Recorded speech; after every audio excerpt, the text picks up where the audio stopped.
भक्तहरू हिजो 7 गते आएको घरमा ल 8 गतेको पूजा विधि गर्दैछु घरमा आनन्दसँग भगवान परमात्माको मौसिरको 8 गतेको पूजा के भक्तहरू ल भगवान परमात्माको यो घरको मन्दिर है मेरो भन्छु म भगवानलाई चाहिँ अरू सबै हाम्रो भगवान चाहिँ मेरो हो राधा कृष्ण भगवान चाहिँ मेरो भन्छु म त ल भगवती आमाको मन्दिर हो दक्षिणकाली आमाको मन्दिर 18 पुराण 4 वेदलाई यसरी सिँगारेर आज 8 गते मौसिरको 8 गते पूजा गर्दै गरेको भिडियो भक्तहरू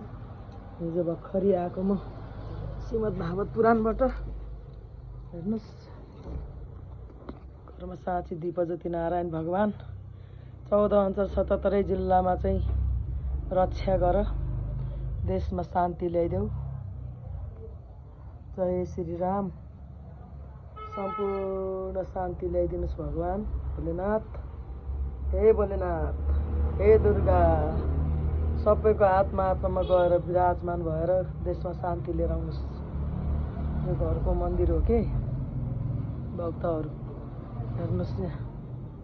हवन कुण्ड यहाँ छ है यहाँ हवन कुण्ड छ यसरी भगवान परमात्माको चरण बनाएको यहाँ 16 मातृका 8 मातृका 64 माता नवदुर्गा माता भगवती आमाको चरण यहाँ गणेशलाई सबै नरिवल राखेर चरण बनाएको यहाँ हेर्नुहोस् भगवान परमात्माको यसरी पूजा विधि गर्नुपर्छ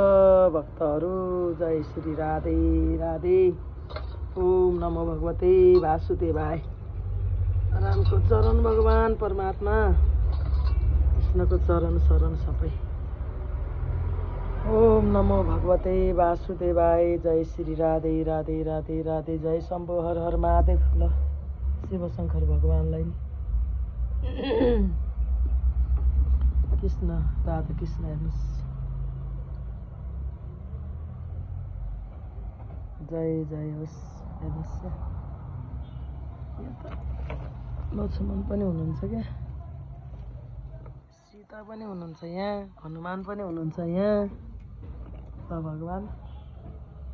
म त 33 कोटी देव देवता मान्छु सबै भगवान मनपर्छ मलाई हेर्नुहोस् त 14 अञ्चल 77 जिल्लामा मेरो दुर्गा भगवान परमात्मा भगवती आमाले सबैको रक्षा गरिदिनुहोस् माता जय देशमा शान्ति आओस् देशमा शान्ति आउनुपर्छ भगवान 12 ज्योतिर्लिङ्ग भगवानको जय होस्